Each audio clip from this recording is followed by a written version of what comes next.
Եթե հիշում եք, մի փոքրիկ շոու բեմադրվեց փոքրիկ խմբակի ղեկավարի եւ ժամանակավոր կառավարչի մասնակցությամբ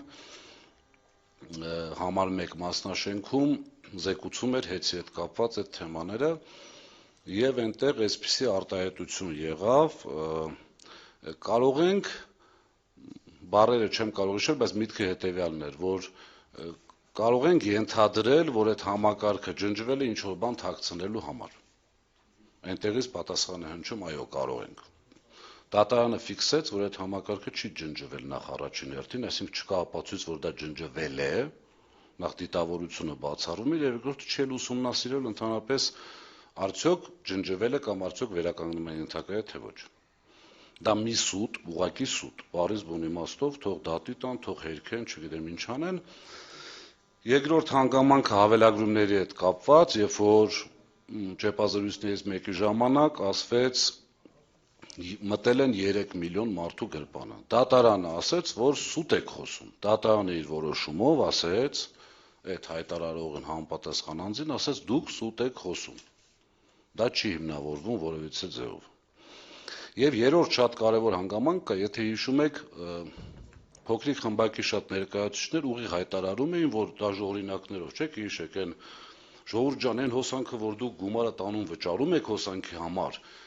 այդտեղ նաև ներառված են այն վարկերը, որոնք վերցրել են, այդ տոկոսները, որոնք տրվել են եւ այլն եւ այլն։ Մի քանի անց կա, չեմ ուզում իրենց անունները տալ, ուղղակի իրենք լավ գիտեն, դուք էլ գիտեք ովքեր են այդպիսի բաներ հայտարարել,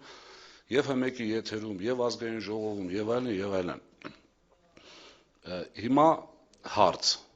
արդյոք այդ մարդիկ, երբ որ խոսում են տղամարդկությունից, չէ, ասում են տղամարդ են, գրազեր են որոշում գալ, փոխել գրազի նյութը փոխել, բերել իրենց ուզածով ներկայացնել, բնականաբար պատասխանը ստացել են մեր գործընկերների կողմից։ Հիմա արդյոք պատրաստ են այդ տղամարդիկ, իմ խնդրանքը ձեզ ուղիղ հարց տակ, ձեր կողմից ընտրված թղթի վրա անկախ, բայց փաստացի կախված, կախյալ հանձնաժողովի նախագահ ուղիղ հայտարարեց, որ այդ վարկերի տոկոսները չեն մտնում սակագնի մեջ, այսինքն ինչքան ուզում է վարկ ունենա հեծը, տոկոսները սպասարկում է սեփականատերը իր միջոցներից։ Երկրորդը ֆիքսեց, որ 3 միլիոն մարդու գրպան չենք մտել, այսինքն չի ապացուցվել։ Երրորդը ֆիքսվեց, որ ԲԱ համակարգը խափանվել է եւ ոչ մեկ չի կարող ասել դա չի վերականգնվելու։ Ընդ որում խոսվում էր մոտավորապես 70 միլիարդ այսպես փոշիացնելու մասին, չէ՞, այդ համակարգի վրա այդքան գումար է դրվել